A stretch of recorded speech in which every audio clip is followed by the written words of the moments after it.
Haleluya, puji Tuhan. Dan Bapak Ibu Saudara yang terkasih dalam Yesus Kristus. Hari ini khotbah saya judulnya adalah ya. Nah, mencari Allah dengan segenap hati. Ya, kita mau melihat, mendengarkan, menggali cerita mengenai seorang kepala pemungut cukai. Ya, siapakah itu? Ya, nanti ya. Oke. Nanti kita akan masuk ke situ. Saya akan memulai firman Tuhan pada sore hari ini, yaitu dengan suatu quote yang saya lihat. Di sini dikatakan, the world is little, people are little, human life is little, there is only one big thing, desire. Desire ya, itu keinginan, hasrat yang membara, keinginan ya kayaknya, desire itu kayaknya kuat. Jadi saya ingat kemarin atau beberapa hari yang lalu Pastor Noel katakan mau nyanyi lagu apa gitu kan. Saya bilang apa yang ada aja lah, apa yang ada di hati Pastor Noel. Dan ternyata seperti rusa Bapak Ibu Saudara, Tuhan itu hasrat hati kita, kerinduan kita. Nah di sini saya mau bicara mengenai bagaimana kita senantiasa mau merindukan Tuhan. Amin. Hasrat hati kita itu seharusnya Tuhan, bukan hal-hal yang lain yang berasal dari pada dunia ini. Nah di sini dikatakan nih, quote-nya ini sangat menarik Bapak Ibu Saudara. Kenapa sangat menarik? Karena di sini dalam pernyataan ini artinya apa Bapak Ibu Saudara? Jika kita, saudara dan saya sudah memiliki suatu keinginan yang kuat, suatu hasrat yang membara untuk mendapatkan apa yang kita mau. Misalkan kita mau mendapatkan suatu barang, suatu gadget, hobi kita, atau kita mau mendapatkan suatu posisi, kita mau mendapatkan suatu jabatan atau apapun yang kita inginkan, pasti kita akan melakukan segala cara untuk mendapatkan hal tersebut Bapak Ibu Saudara. Kita mau mendapatkan apa? Misalkan ada yang orang lagi suka di sini sama cowok atau cewek ya, apapun dia lakukan untuk mendekati, bisa ngobrol, bisa bicara. Di sini dikatakan the world is little. Orang kalau udah jatuh cinta Bapak Ibu Saudara, rumahnya di ujung barat, pacarnya di ujung timur, dijabanin datang. Ya kan? Ada juga teman saya Bapak Ibu Saudara, dia punya hobi untuk mengumpulkan suatu mainan. Mainannya tuh kecil-kecil. Mainan, kayak mobil-mobilan lah. Saya lihat, ini orang benar-benar ya. Kecil begitu tetapi dia melakukan segala cara. Dia datang ke toko yang jauh dari rumahnya hanya untuk membeli barang tersebut. The world is little. Lalu people are little. Kenapa dikatakan people are little? Karena kalau jika saudara dan saya sudah menginginkan sesuatu, kita sudah tidak menganggap orang itu. Orang itu kita anggap kecil. Allah, lu ngomong apaan sih? Pokoknya gue mau sepatu ini, gue beli sepatu ini. Gue ada duit, ini duit gue gitu kan. Seperti itu Bapak Ibu Saudara. Enggak didengerin orang. Bisa aja kan orang, ya tapi kan uangnya bisa untuk digunakan untuk yang lain. Sepatu lu kan udah banyak, ngapain lu beli sepatu lagi? Enggak apa-apa, gue udah pengen ini, gue pengen ini. Udah lu diam aja, duit gue. The people is little. Lalu dikatakan human life is little. Nah ini yang paling bahaya Bapak Ibu Saudara. Orang kalau sudah pengen, udah ingin, udah memiliki hasrat yang membara untuk sesuatu, dia bisa rela untuk membunuh orang. Bisa loh Bapak Ibu Saudara, lihat aja berita-berita sekarang. Cuma gara-gara utang, gara-gara uang sedikit bisa bunuh orang. Luar biasa ya Bapak Ibu Saudara. Dan bunuh orang ini juga bukan hanya bunuh gini ya. Enggak, lewat perkataan juga bisa dijelek-jelekin orangnya. Ya kan, hanya untuk mendapatkan keinginan. Banyak di situ, hal itu banyak terjadi di mana? Tempat kerja. Ya kan, di tempat kerja supaya bisa naik dia fitnah orang, jatuhin orang, ya kan? Itu sama aja bunuh orang, Bapak Ibu Saudara. Ya. Apalagi misalkan kalau kita sudah ada orang yang udah suka sama orang itu, cewek atau cowok, tapi padahal gak seiman. Langsung semuanya jadi kecil, dunia kecil, orang kecil, human life kecil, ya kan? Apapun dia lakukan. Ya, tetapi kita sebagai orang percaya, sebagai orang-orang yang sudah mengenal Yesus, yang sudah ditebus oleh Tuhan, ya, Jangan kita menggunakan hasrat kita, keinginan kita untuk hal-hal yang berasal daripada dunia ini. Gak bisa Bapak Ibu Saudara. Kita harus mempunyai suatu keinginan, suatu kerinduan, suatu hasrat yang berkobar-kobar, yang membara untuk kita bisa bertemu dengan Yesus, untuk kita bisa mencari wajahnya, untuk kita memiliki suatu hasrat untuk memiliki keinginan melakukan kehendak Tuhan, menggenapi panggilan Tuhan di dalam kehidupan kita. Ya. Karena Bapak Ibu Saudara, di 1 Yohanes 2 ayat 17 dikatakan, dan dunia ini sedang lenyap dengan keinginannya, tetapi orang yang melakukan kehendak Allah tetap hidup selama-lamanya. Amin. Keinginan-keinginan yang dunia coba tawarkan di dalam kehidupan kita itu berusaha untuk membinasakan kita, berusaha untuk membuat kita hilang fokusnya daripada Tuhan. Jangan kita ditipu daya oleh apa yang dunia tawarkan Bapak Ibu Saudara. Ya, ada satu lagi apa yang dunia tawarkan itu adalah apa? Misalkan popularitas. Ya enggak? Apalagi zaman sosial media. Melakukan segala cara untuk terkenal. Ya enggak? Sampai dulu saya ingat ada yang mandi lumpur Bapak Ibu Saudara supaya terkenal. Ya kan, sosial media, TikTok, followernya banyak, dikasih apa? Duit ya, apa dikasih bintang, gak tahu deh. Jangan seperti itu Bapak Ibu Saudara, kita mau mengejar, kita mau melakukan, ya kita mau mengejar suatu hal yang sifatnya itu adalah kekal. Yaitu apa? Melakukan apa yang Tuhan kehendaki. Amin. Nah, di sini kita mau melihat cerita seorang Zakheus. Nah, apa nih hubungannya Zakheus dengan mencari Tuhan, atau apa hubungannya Zakheus dengan hasrat, ya, kerinduan, keinginan untuk mencari Tuhan? Apa nih hubungannya? Kita mau lihat di sini the story of Zakheus, ya. Kita mau coba melihat lagi cerita mengenai seorang Zakheus, ya. Zakheus itu ada di Lukas 19 ayat 1 sampai 9. Dan saya percaya Bapak Ibu Saudara sudah tidak asing lagi dengan cerita ini Bapak Ibu Saudara. Ya, jadi saya mau mengajak Bapak Ibu Saudara jalan-jalan ke kota Yeriko, ya, melalui cerita dari seorang Zakheus, ya. Jadi kalau ada di sini yang liburan cuma di rumah aja, nah saya ajak jalan-jalan nih ke Yeriko, oke?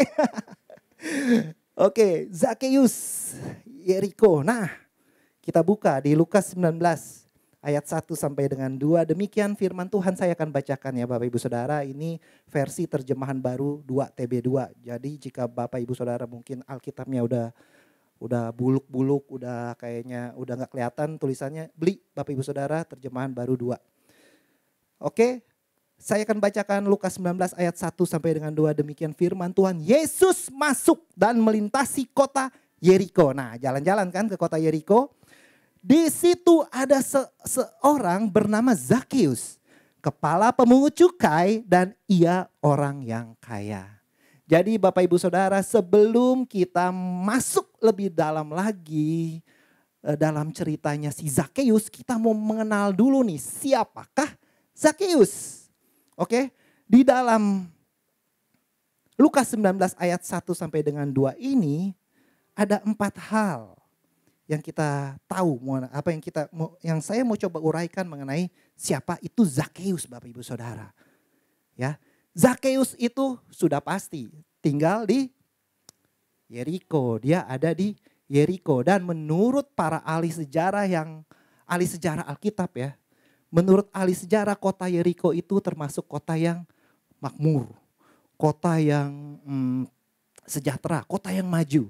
Karena kota ini adalah merupakan salah satu tempat perdagangan, pusat perdagangan. Jadi kotanya ini kayak Jakarta lah ya. Jadi ini kota yang maju, kota yang sejahtera ya. Jadi banyak orang-orang yang makmur di sana ya. Lalu hal yang kedua, Zakheus itu adalah kepala pemungut cukai. Jadi dia bukan pemungut cukai yang biasa-biasa aja Bapak Ibu Saudara. Ini kepala geng, pemungut cukai, kepalanya di atas. Jadi si Zakheus ini adalah orang yang penting jabatannya tinggi, punya pengaruh. Ya, dan apa? Dia punya kekuasaan. Dan tentu saja dia punya banyak kekayaan Bapak Ibu Saudara ya. Orang yang kaya. Dan ketiga, siapakah Zakeus? Zakeus itu adalah salah satu orang yang dibenci di kota Yeriko tersebut Bapak Ibu Saudara. Kenapa dia dibenci? Karena dia adalah seorang kepala pemungut cukai. Pemungut cukai aja udah dibenci, ini kepalanya Bapak Ibu Saudara. Kenapa pemungut cukai itu dibenci? Karena pekerjaannya si pemungut cukai itu adalah dia mengumpulkan,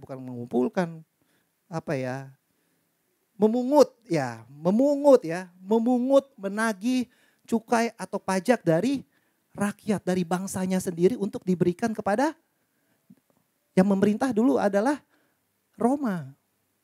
Jadi karena jabatan ini dia dibenci bangsa Yahudi, orang-orang yang ada di kota Yeriko. Dibenci Bapak Ibu Saudara, dia dianggap sebagai pengkhianat. Dia dianggap sebagai pencuri. Ya.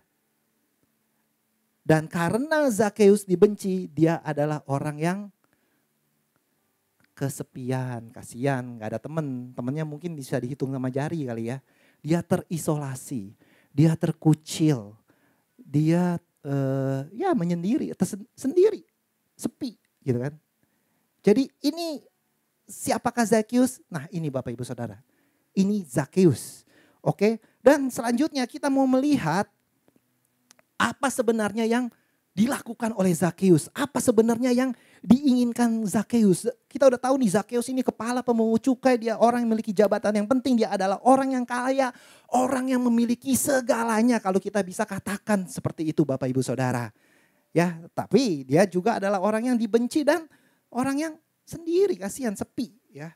Nah, kita buka di Lukas, kita baca di Lukas 19 ayat yang ketiga. Di sini firman Tuhan katakan, ia berusaha untuk melihat siapakah Yesus itu. Tetapi ia tidak berhasil oleh karena orang banyak sebab badannya pendek. Di sini yang saya mau bahas, yang saya mau garis bawahi ialah ia berusaha untuk melihat siapakah Yesus itu. Dia mau melihat, ada suatu keinginan untuk dia melihat siapakah Yesus. Ya, ada suatu kerinduan dari seorang Zakeus untuk melihat siapakah Yesus. Ya, meskipun dia sudah memiliki segalanya, ya, sudah memiliki banyak harta, kekayaan, jabatan, kekuasaan, ya, tapi di situ ada kerinduan dari seorang Zakeus untuk melihat seorang Yesus. Jadi sosok seorang Yesus ini ya mempunyai daya tarik buat Zakeus. Dia mau melihat. Dia mau melihat siapa ini Yesus. Bisa jadi Zakeus itu mau melihat Yesus karena dia mendengar apa yang Yesus telah lakukan. Dia menyembuhkan orang sakit. Dia melakukan mujizat-mujizat. Bahkan di ayat sebelumnya, di pasal sebelumnya dia menyembuhkan Bartimeus. Ya, mungkin juga bisa jadi Zakeus itu mendengar bahwa Yesus itu memberikan pengajaran-pengajaran dengan penuh kuasa, dengan penuh otoritas. Seorang Yesus yang mau bergaul dengan para pemungut cukai, orang-orang berdosa. Itu ada referensinya di Lukas 15 kalau saudara nanti lihat baca di rumah. Ada sesuatu dari diri Yesus yang membuat Zakeus itu tertarik untuk melihat siapakah Yesus. Melihat Yesus. Ada suatu kerinduan di sana Bapak Ibu Saudara. Ada suatu kerinduan. Dan bisa jadi kerinduan dari Zakeus untuk melihat Yesus itu mengindikasikan atau menandakan bahwa ada suatu kekosongan dalam kehidupannya yang tidak bisa diisi oleh seluruh kekayaan yang dia miliki Bapak Ibu Saudara. Ada suatu kebutuhan di dalam diri seorang Zakeus yang tidak bisa diisi oleh segala kekayaan yang dia miliki. Makanya dia rindu untuk melihat siapa Yesus. Dia hanya mau melihat Yesus nih kayak gimana sih. Ya Bapak Ibu Saudara. Nah, pertanyaannya adalah, kita sebagai orang-orang yang sudah mengenal Yesus, saya percaya di sini sudah mengenal Yesus, percaya sama Yesus, sudah begitu lama ya Bapak Ibu Saudara. Pertanyaannya simpel Bapak Ibu Saudara, apakah saya dan saudara masih memiliki kerinduan untuk kita bisa mau menghampiri Yesus, masuk ke dalam tatanya, bersekutu, membangun suatu hubungan yang lebih dalam, lebih dekat.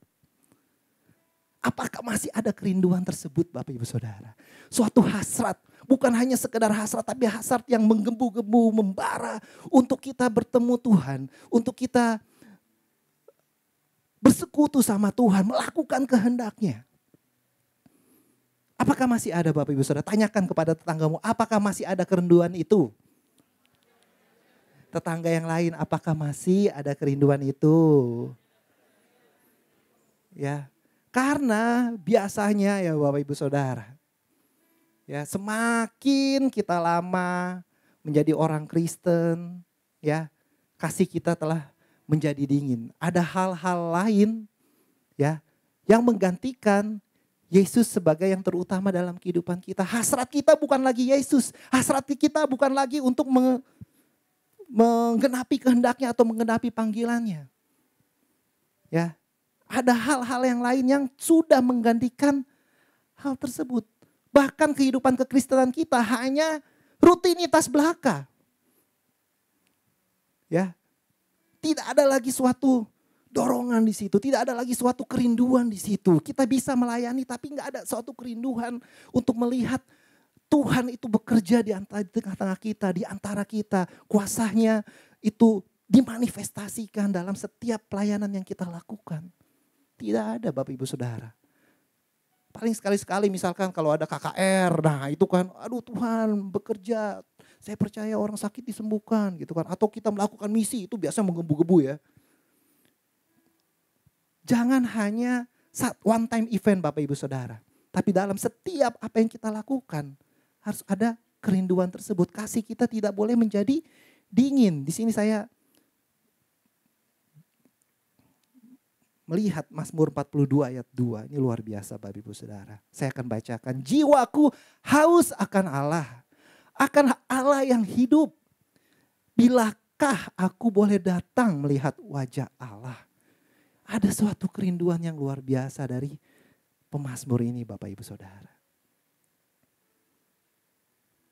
Ya, ada suatu kerinduan. Ini luar biasa. Jangan sampai kerinduan ini hilang Bapak Ibu Saudara. Jangan sampai. Ya, Allah kita itu adalah Allah yang hidup. Haus akan Allah yang hidup Bapak Ibu Saudara. Allah yang hidup.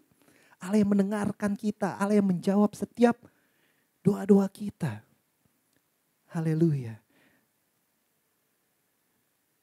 Haleluya. Dan tentu saja kerinduan itu bagus ya Bapak Ibu Saudara. Tapi kerinduan itu seharusnya disertai oleh apa? Usaha.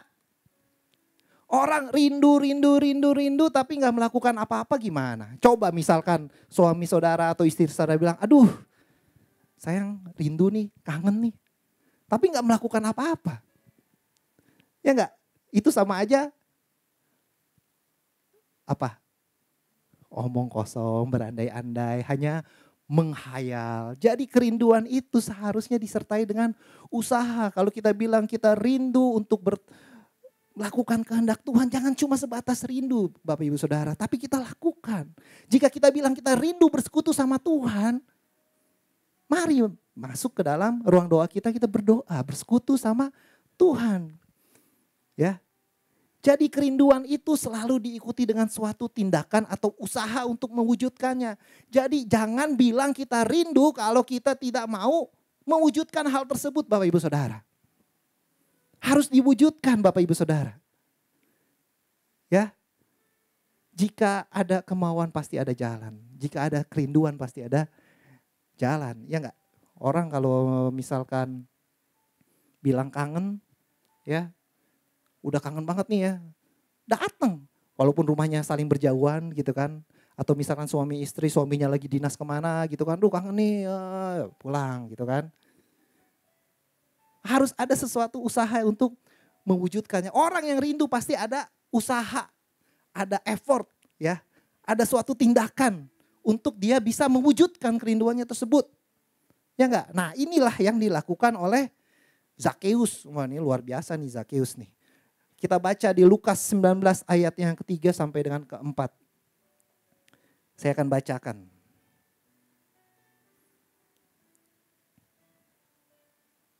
Oke. Ia berusaha untuk melihat siapakah Yesus itu. Tetapi ia tidak berhasil karena orang banyak. Sebab badannya pendek. Ia pun berlari mendahului orang banyak lalu memanjat pohon ara untuk melihat Yesus yang akan lewat di situ. Lihat Bapak Ibu Saudara, usaha dari seorang Zakeus untuk melihat Yesus. Ada usaha di sini. Ada keinginan, ada hasrat. Lalu ada usaha untuk memenuhi hasratnya tersebut. Ini perjuangannya luar biasa loh untuk seorang Zakeus. Kenapa luar biasa Bapak Ibu Saudara? Ya. Karena di sini setidaknya saya lihat ada 4 hal yang harus dia atasi. Ya, supaya dia bisa melihat sosok dari Yesus yang memberikan daya tarik buat dia. Ya. Jadi di sini ya, Zakeus itu mengatasi kegagalan, keterbatasan, pendapat orang dan keberadaannya. Ya. Nah, ini kita coba akan membahas satu persatu. Nah, kegagalan ya. Zakeus itu berhasil mengatasi kegagalan. Dia mengalami kegagalan tapi dia tidak berhenti di situ Bapak Ibu Saudara. Jadi kalau Bapak Ibu Saudara lihat di situ di Lukas 19 ayat 3 di situ dikatakan tetapi ia tidak berhasil. Ia tidak berhasil karena orang banyak Bapak Ibu Saudara. Ya, dia tidak bisa melihat Yesus karena orang banyak. Karena apa? Dia pendek. Dia tidak berhasil. Tetapi kegagalan itu ya tidak memberhentikan Zakeus untuk berusaha melihat Yesus. Banyak dari kita Bapak Ibu Saudara pada saat kita gagal dalam melakukan kehendak Tuhan. Kita melakukan kesalahan. Kita mundur. Ya, coba nih Bapak Ibu Saudara bayangkan Zakeus mau ngelihat Yesus, tiba-tiba ngelihat kerumunan orang banyak banget. Gak bisa lihat, udahlah pulang. Bagaimana coba kalau dia pulang Bapak Ibu Saudara? Gak bisa ketemu Yesus. Ya enggak? Gak bisa. Tapi dia tetap berusaha Bapak Ibu Saudara. Ya. Jadi Bapak Ibu Saudara, dalam menggenapi kehendak Allah, kadangkala kita kadangkala kegagalan itu diizinkan terjadi untuk melihat seberapa besar kesungguhan hati kita untuk mendapatkan atau mempercayainya. Ya, jadi jangan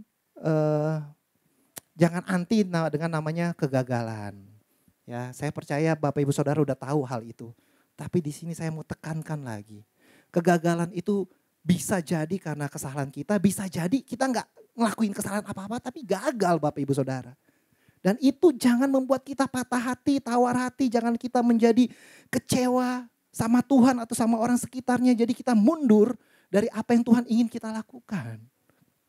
Jangan Bapak Ibu Saudara. Ya. Terkadang kalau saya lihat Bapak Ibu Saudara ya, di tempat kerja saya aja lah. Banyak sekali orang ya, orang-orang yang baru masuk misalkan bekerja, ya, belum juga setahun, udah mundur, udah resign. Alasannya, aduh, nih orang-orangnya toksik semua di sini. Orang-orangnya ini nggak bisa mendukung saya untuk berkembang. Talenta saya dibuang sia-sia di sini. Toksik semua. Udahlah, gue pindah. Ya, dia pindah ke suatu perusahaan. Saya dengar belum satu tahun udah berhenti lagi. Dan saya yakin juga mungkin alasannya toksik semua orang di sana. Sebenarnya Bapak Ibu Saudara, kalau saudara berpikiran seperti itu, saudara pindah ke sini bilangnya toksik, pindah lagi ini toksik, ya sini toksik. Sebenarnya yang toksik bukan orang-orang di sekitar saudara. Mungkin Bapak Ibu Saudara ada toksiknya di sana. Ya, ngerti nggak? Jangan melihat orang lain maksudnya menjadi alasan untuk kita gagal, Bapak Ibu Saudara. Ini si Zakheus, ya.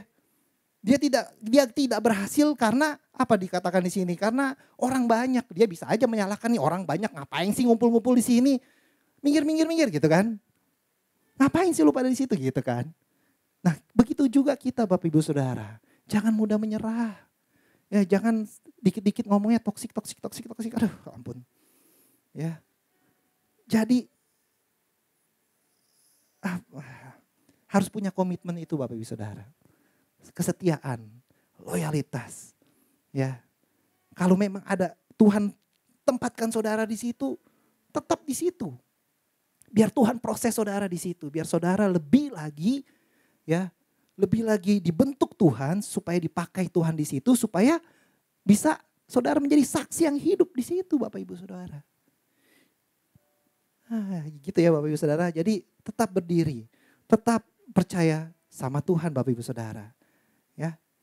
Dan selanjutnya Bapak Ibu Saudara tadi sudah kegagalan. Nah, selanjutnya adalah keterbatasan Bapak Ibu Saudara. Ya, Zakheus itu mengatasi keterbatasan yang dia miliki. Keterbatasan apa yang dia miliki Bapak Ibu Saudara. Nah, ya. Di Lukas 19 ayat 3 di sini dikatakan, ia tidak berhasil oleh karena orang banyak sebab badannya pendek. Ini salah satu keterbatasannya dia. Nah, saya menunjukkan gambar ini mau mengasih kurang lebih gambarannya banyak orang tuh seperti apa. Coba Bapak Ibu Saudara bayangkan orangnya seperti itu terus tinggi-tinggi seperti itu tapi saudara pendek. Stres gak? Ya kan maksudnya gini loh Bapak Ibu, saya dulu. Oke, saya dulu Bapak Ibu Saudara pernah nonton konser ya. Tapi tenang, ini konser bukan Coldplay. Jadi konser salah satu band rohani dari luar negeri. Wah itu saya seneng banget Bapak Ibu Saudara. Saya datang, saya beli tiketnya. Pintu dibuka misalkan jam 7, saya sudah datang di situ 3 jam sebelumnya. Saya tunggu di depan pintu, saya mau lihat. Saya mau berdiri di tempat yang jelas, yang terbaik. Pokoknya harus di tengah, saya bisa ngelihat orangnya. Ya. Pas pintu dibuka saya lari Bapak Ibu Saudara. Tapi kalah cepat sama orang yang ada di depan-depan saya. Dan orang di depan itu tinggi-tinggi Bapak Ibu Saudara. Jadi apa Bapak Ibu Saudara, gimana nih, saya kan mau menikmati konser lagu rohani ya. Apalagi waktu itu bawa istri kan ya. Istri juga saya nggak bisa mikir diri saya sendiri kan ya kan. Istri saya kan tidak terlalu tinggi seperti saya gitu kan.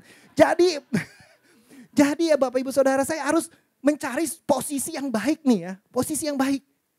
Ya. Aduh gimana kan gak mungkin juga kan. Kalau saya gendong terus istri saya bisa pegel kan pinggang saya. Ya. Jadi Bapak Ibu Saudara. Jangan sampai keterbatasan seperti itu yang menghambat kita, memberhentikan kita untuk kita bisa melihat Tuhan, mencari Tuhan, mengenal Tuhan, melakukan kehendak Tuhan Bapak Ibu Saudara. Dan jika kita bicara mengenai keterbatasan, bukan hanya keterbatasan fisik Bapak Ibu Saudara. Tetapi bisa saja keterbatasan itu adalah situasi yang sedang kita alami. Kita menghadapi masalah, kita menghadapi masalah keuangan misalkan. Karena ada masalah keuangan kita membatasi diri kita, lalu kita tidak melakukan apa-apa. Kita tidak melakukan kehendak Tuhan lagi, kita tidak mau menggenapi kehendak Tuhan lagi. Bisa saja, atau masalah tentang isu hubungan kita dengan sesama keluarga, saudara, rekan pelayanan. Masalah juga situasi bisa menjadikan keterbatasan itu Bapak Ibu Saudara. Lalu keterbatasan itu juga bisa bicara mengenai apa? Misalnya kemampuan ya, kurang skill. Ya kan, gue gak bisa nyanyi gitu kan. Disuruh WL, disuruh singaran, gak bisa gitu kan. Bisa juga masa lalu, nah ini juga tadi disebut oleh Dr. Paul, masa lalu Bapak Ibu Saudara. Oh saya dulu orang yang udah pendosa banget, saya gak mau. Udahlah saya cukup di sini aja, saya puas di sini. Masa lalu, trauma masa lalu, apa yang sudah pernah dulu dialami. Misalkan dulu gagal dalam pacaran, udahlah saya gak mau menikah. Ya, saya sudah terlanjur sakit hati. Itu saudara keterbatasan yang saudara buat sendiri. Lalu latar belakang. misalkan latar belakang pendidikan, keluarga, aduh saya cuma lulusan, misalkan lulusan nggak sehebat Pastor Efraim S3 atau S2 gitu kan. Saya nggak bisa lah, saya nggak bisa. Itu keterbatasan-keterbatasan yang sering kita ajukan menjadi alasan untuk kita tidak mengenapi kehendak Tuhan, panggilan Tuhan Bapak Ibu Saudara. Gak bisa Bapak Ibu Saudara. Nah ini Bapak Ibu Saudara. Ya. Keterbatasan tidak pernah menjadi batasan jika pikiran kita tidak memandang keterbatasan itu menjadi sebuah batasan. Dan kepercayaan tidak mempercayainya sebagai sebuah batasan. Maksudnya saudara, Bapak Ibu Saudara yang terkasih, batasan itu kita buat di sini Bapak Ibu Saudara, dalam pikiran kita, dalam hati kita, kepercayaan kita Bapak Ibu Saudara. Kalau kita percaya batasan itu bisa menjadi batasan buat kita, ya udah terjadi. Tapi kita kan gak seperti itu. Ya, kita orang-orang percaya di mana kuasa Yesus ada di situ, di sini, maksudnya kok di situ, di sini. Ya, di dalam kehidupan kita, dalam hati kita, ya. Jangan Bapak Ibu Saudara, kita harus tahu Tuhan Yesus yang memampukan kita untuk mengatasi keterbatasan kita. Semuanya ada di sini dan ada di sini Bapak Ibu Saudara. Ada di pikiran kita. Ya enggak? Dan saat kita menyerah karena keterbatasan kita, 3 hal yang terjadi Bapak Ibu Saudara. Pertama, kita memikirkan bahwa semuanya itu tentang kita. Maksudnya apa? Kalau kita menyerah terhadap keterbatasan kita, kita berpikir, aduh kalau gue lakuin nanti gue gagal, malu dong gue. Mikirnya diri sendiri, ya enggak? Misalkan contoh lah, gampang lah, ya disuruh nyanyi gitu kan, WL. Aduh enggak bisa, nanti gue malu. Loh kenapa lu yang malu gitu kan? Izinkan Tuhan bekerja, izinkan Tuhan berproses, ya enggak? Lalu kedua, membatasi kita itu artinya apa? Membatasi Tuhan yang tidak terbatas. Ya, Tuhan itu senang bekerja di dalam orang yang mempunyai keterbatasan, supaya apa? Supaya di situ kalau kita percaya sama Tuhan, kita Tuhan bisa memakai kita yang terbatas dan orang-orang lain bisa melihat, Tuhan yang tidak terbatas memakai seorang yang terbatas, orang yang gak mampu. Itu Bapak Ibu Saudara. Dan yang terakhir, ya kalau kita membiarkan keterbatasan itu menjadi alasan kita untuk berhenti, sebenarnya kita tidak sungguh-sungguh menginginkannya. Orang yang sungguh-sungguh ya, aduh Bapak Ibu Saudara, udah gak mikirin saya misalkan gak bisa ini, gak punya itu. Lakuin aja karena menginginkan untuk meraihnya Bapak Ibu Saudara. Ya.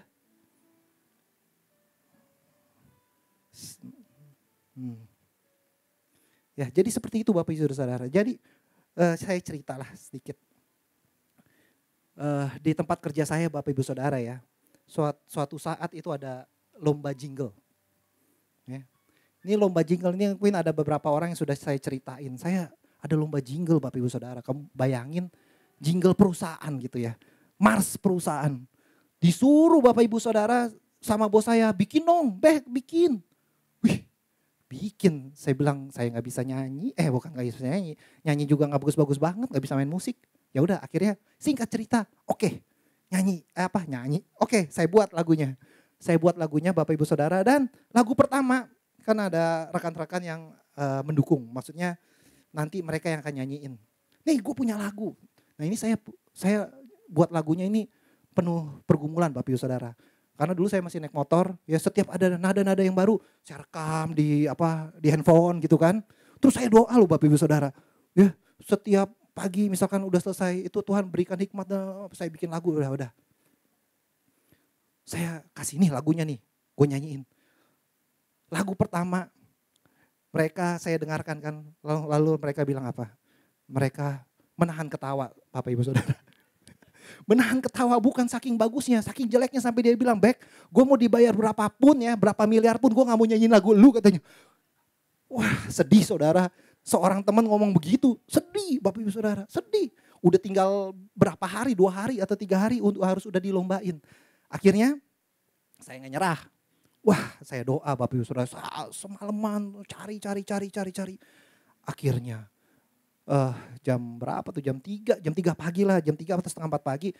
Gak ketemu-ketemu, saya berhenti, saya doa. Doa selesai jam setengah 5, jam 5. Tiba-tiba ada inspirasi untuk nada-nada dan lirik-lirik itu ya Bapak Ibu Saudara lah. Akhirnya singkat cerita saya ajukan, nih lagu gue. Wah, mereka langsung, nah ini mau nih gue nyanyiin, ayo nyanyi. Nah terus ada yang bisa main gitar kan, dia cari kuncinya gitu kan, dia cari kuncinya. Singkat cerita lomba, Bapak Ibu Saudara lomba, wah luar biasa. Kita itu underdog Bapak Ibu Saudara, orang accounting masa disuruh nyanyi, disuruh buat lagu, orang accounting Bapak Ibu Saudara. Accounting, ngitung-ngitung, bukannya mencet piano tapi mencet kalkulator, ngerti gak? Ya gak? Udah, dan ternyata kita nyanyiin lagu, suara kita tuh nggak ada yang pecah 1, 2, 3, 4, nggak ada yang pecah-pecah. Pecahnya pecah fals, ya benar-benar fals. Saya tuh kalau denger videonya, buset bisa menang. Tapi menang loh Bapak Ibu Saudara. Menang, luar biasa menang. Ya, 5 peserta, ada yang pakai band, ada pakai apa, semuanya kita menang, kita cuma pakai gitar. Dan singkat cerita, ini panjang soalnya ceritanya. Beberapa kali dilombain dalam perusahaan, ya sampai level nasional, sampai ke China gitu kan, ya. Terus dikasih uang untuk diaransemen ulang, dikasih uang untuk dibuatin video musiknya, ya kan. Dan sekarang Bapak Ibu Saudara, lagu yang saya buat itu Bapak Ibu Saudara, itu terpampang di lobi perusahaan. Di lobi perusahaan Bapak Ibu Saudara, setiap 15 menit ada, tapi gak ada muka saya di situ Bapak Ibu Saudara ya. Gak ada muka saya di situ, dan di lobi perusahaan dan di kantin perusahaan Bapak Ibu Saudara. Jadi orang kalau lagi makan dengerin lagu saya. Wah. Jadi Bapak Ibu Saudara, luar biasa. Pada saat seperti itu langsung heboh. Gila nih si Begi, bukan karena saya yang jago Bapak Ibu Saudara, tapi dia bilang, luar biasa nih orang accounting tapi bisa seperti itu. Terus dia bilang, ada yang bilang gini, ini dia sih soalnya suka musik ministry di gereja. Itu pasti Tuhan.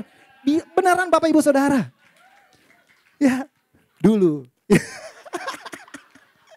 Jadi seperti itu Bapak Ibu Saudara. Jadi jangan membiarkan keterbatasan itu maksudnya menghambat saudara, memberhentikan saudara ya. Karena melalui keterbatasan itu nama Tuhan itu bisa dimuliakan. Amin. Beri kemuliaan buat Tuhan. Puji Tuhan Bapak Ibu Saudara. Dan selanjutnya, nah ini pendapat orang Bapak Ibu Saudara. Zakeus itu Bapak Ibu Saudara tahu kan, dia dibenci kan tadi ya. Ya enggak? Dia itu dibenci karena dia dianggap pengkhianat, dianggap sebagai pencuri. Tapi hebatnya si Zakeus itu ya, dia udah tahu dia dibenci, tapi dia mau muncul di kerumunan banyak orang. Kalau saya misalkan ya, kalau saya itu saya mikir kali ya, wah orang banyak kebenci, tiba-tiba ada yang bawa pentungan, ntar gue ditabok dari belakang, nggak tahu, terus orangnya tiba-tiba menyelinap di kerumunan, bisa jadi kan? Ya, tapi di situ ada keberanian dari seorang Zakeus. Dia tidak peduli pendapat orang, ya. Dia tidak peduli orang mau ngomong apa, dia hanya mau melihat Yesus. Ada suatu keinginan yang kuat di situ Bapak Ibu Saudara. Jadi jangan peduliin omongan orang lain Bapak Ibu Saudara. Fitnah, kebohongan, ya, pendapat-pendapat orang yang kadang tidak mengerti atau yang tidak sesuai dengan fakta yang ada. Ya, jangan. Ya, itu pernah saya lewati dulu, dan ini yang ada suatu, nah ini Bapak Ibu Saudara, tiba-tiba pada saat saya mempersiapkan khotbah ini saya diingatkan saya pernah menulis hal ini. Ya, saya nggak terjemahin karena kalau diterjemahin agak-agak panjang ya. Jadi ini saya pernah buat tulisan ini waktu saya buat caption di Instagram ya.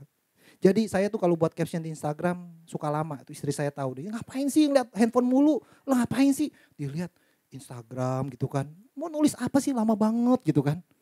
Ya itu karena lagi merenung, lagi mencurahkan hati ya kan, apa yang Tuhan telah lakukan. Jadi di sini saya diingatkan Bapak Ibu Saudara, in the end we need only to care about what God says and about the voices in our circle. Okay? Those who know us, love us, and care about to call us up and out to God's best for our life. Ya, jangan peduliin omongan orang, tapi peduliin apa yang Tuhan bicarakan tentang kita dan our circle ya, gereja Bapak Ibu Saudara. Ya, circle saya ini di gereja dulu Bapak Ibu Saudara. Ya, ini pengalaman lagi nih. Jadi ya adalah saya menghadapi hal tersebut dan yang menguatkan saya itu adalah suara-suara orang yang di sekitar saya, orang-orang percaya yang di sekitar saya, hamba-hamba Tuhan yang ada di gereja saya, yang menguatkan saya, yang mendukung saya, yang menyatakan kebenaran Bapak Ibu Saudara. Walaupun kadang-kadang sulit ditelan, tapi kita percaya itu untuk kebaikan kita. Karena apa? Di sini dikatakan, because they care enough to call us up and out to God's best. God's best. Ya. Ya.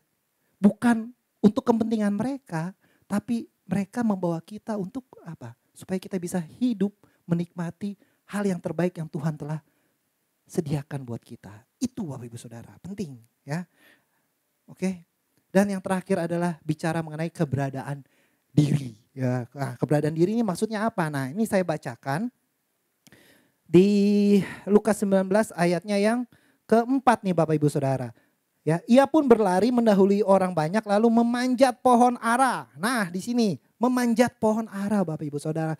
Saudara bisa bayangin gak sih, coba dibayangin seorang Zakeus punya jabatan tinggi, yang punya banyak duit, punya kekayaan banyak ya. Dia orang yang berpengaruh, dia orang penting, dia manjat pohon.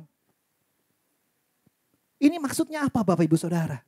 Kalau kita mau, ingin, rindu, memiliki hasrat untuk melakukan kehendak Tuhan, datang kepada Tuhan, kita lupakan, kita lepaskan, kita tanggalkan keberadaan diri kita, jabatan, status sosial kita, nilai-nilai kita. Nilai kita itu seperti yang Dr. Paul katakan, ya, sesuai apa yang ada di firman Tuhan. Itu nilai kita Bapak Ibu Saudara. Ya, jangan kita merasa tinggi, terus kita gak bisa melakukan hal-hal yang kita rasa itu hal yang rendah. Jangan Bapak Ibu Saudara. Ya, saya pernah Bapak Ibu Saudara, waktu itu saya naik angkot, saya cerita sama teman kerja saya, dia bilang, dia ketawain. Gak mungkin tampang kayak lu naik angkot, katanya luntur itu, katanya semua make up, katanya, wus, siapa yang pakai make up? Saya bilang, wah, gak percaya lu gue naik angkot. Dia bilang begitu Bapak Ibu Saudara. Saya dianggap orang yang gak bisa naik angkot. Terus saya tanya, saya mau balik lagi nih ke bengkel kan, karena mobil saya rusak, saya harus naik angkot jadinya. Habis naik yang online itu suka lama Bapak Ibu Saudara, ditolak mulu gitu kan. Ya udah naik angkot. Saya tanya, kalau mau naik angkot di sini bayarnya berapa sih? Diketawain, mereka gak mau ngasih tahu. Wah, gak mungkin, janganlah. Kok, jangan naik angkot kok, jangan, udah deh. Jangan naik angkot kok, udah aku anterin aja. Enggak lah, janganlah, udah saya naik angkot aja. Bayarnya berapa? 5.000 aja kok. Yakin kok mau naik angkot? Iya yakin. Akhirnya saya naik angkot dan saya foto, saya kirim deh di grup kantor. Gila, kok Begi naik angkot gitu kan. Kurang ajar ya, jadi maksud saya ya Bapak Ibu Saudara, jangan sampai keberadaan diri kita itu membatasi kita, ya, membuat kita tidak mau melakukan kehendak Tuhan. Haleluya. Dan yang terakhir Bapak Ibu Saudara, nah ini yang penting, ya, kita sudah tahu, kita sudah memiliki kerinduan, ya, keinginan, suatu hasrat, dan kita mau usaha, kita mau melakukannya. Dan pada saat kita mau usaha, bertindak, melakukannya, ada kegagalan di situ, ada keterbatasan di situ, ada pendapat orang di situ, ada keberadaan kita di situ, ya. Kita laluinya dengan penuh determinasi. Maksudnya apa determinasi Bapak Ibu Saudara? Gigih, determinasi. Kita melewati kegagalan, kita menghadapi kegagalan, keterbatasan, kita menghadapi pendapat orang, kita menghadapi pendapat keberadaan kita. Jangan kita nyerah, gigih, penuh dengan determinasi, press on Bapak Ibu Saudara. Saya lihat orang-orang percaya, anak-anak Tuhan kurang sekarang determinasinya, kurang kegigihannya. Untuk apa? Untuk mengenal Tuhan, untuk melakukan kehendak Tuhan, menggenapi panggilan Tuhan. Karena apa Bapak Ibu Saudara? Mereka cenderung, Tuhan ngerti, Tuhan penuh kasih, Tuhan menyayangi.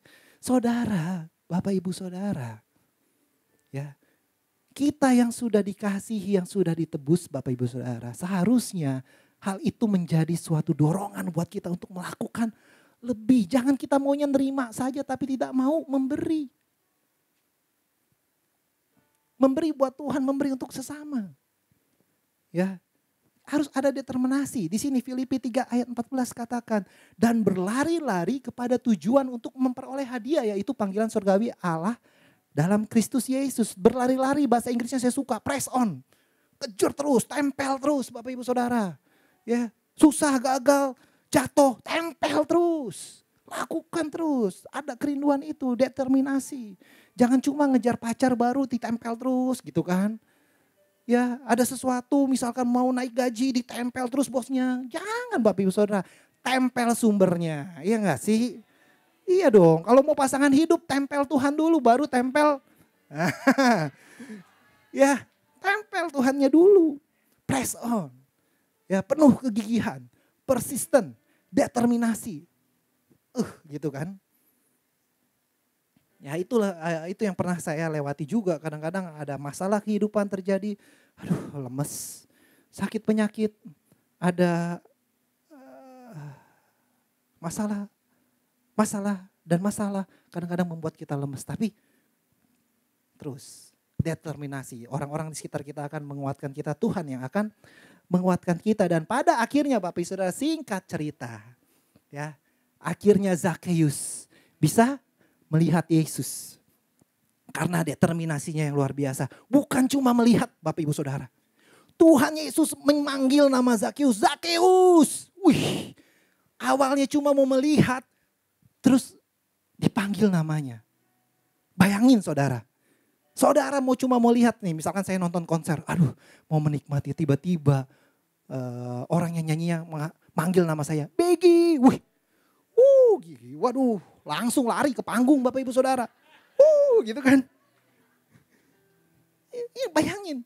Zakheus yang cuma mau melihat, dia mendapatkan lebih. Dipanggil namanya, terus Tuhan Yesus mau datang ke rumahnya loh. Walaupun di sekitarnya banyak yang nyinyir. Aduh, ini Zakheus orang berdosa, kok Tuhan Yesus mau sih ngobrol sama orang berdosa, datang ke rumah orang berdosa. Banyak yang nyinyir Bapak Ibu Saudara, tapi peduli amat. Ya enggak? Kalau udah dipanggil namanya sama idola kita, sama orang yang ada daya tarik di situ. Kita udah gak peduli Bapak Ibu Saudara dinyinyirin apa. Oke, saya turun. Ya, dari pohon gitu kan. Turun langsung, mungkin lompat kali ya Bu, si Zakheus itu udah gak begini-begini, lompat langsung gitu kan. Gak tahu juga. Kan dikatakan sukacita Bapak Ibu Saudara. Orang kalau udah sukacita udah lupa itu pohon tinggi kan. Dia loncat aja kan, nah gak tahu juga. Ini cuma pemikiran saya aja ya. Ya udah, oke Bapak Ibu Saudara, jadi mari kita orang-orang yang luar biasa di dalam Tuhan. Miliki kerinduan itu, terus rindu untuk mengenal Tuhan, untuk melakukan kehendak-Nya. Ya, ada tantangan di depan kita, kegagalan, keterbatasan kita, pendapat orang, keberadaan kita, jangan sampai itu memberhentikan kita Bapak Ibu Saudara. Ya, tetap press on, tempel Tuhan, determinasi, kegigihan harus ada dalam kehidupan kita sebagai orang percaya. Amin. Dan pada saat kita mencari Tuhan dengan segenap hati, ya, pada saat kita mencari Tuhan dengan satu ayat lagi saya bacakanlah. Yeremia 29 ayat 13. Ketika kamu mencari aku, kamu akan menemukan aku ketika kamu mencari aku dengan segenap hati. Tidak akan sia-sia Bapak Ibu Saudara pada saat kita mencari Tuhan. Ya, Tuhan akan memberikan kepada kita jauh lebih dari apa yang kita pernah pikirkan, lihat atau dengar. Seperti Zakheus, dia melihat tapi dia dipanggil namanya. Wah, luar biasa. Mari kita angkat suatu pujian.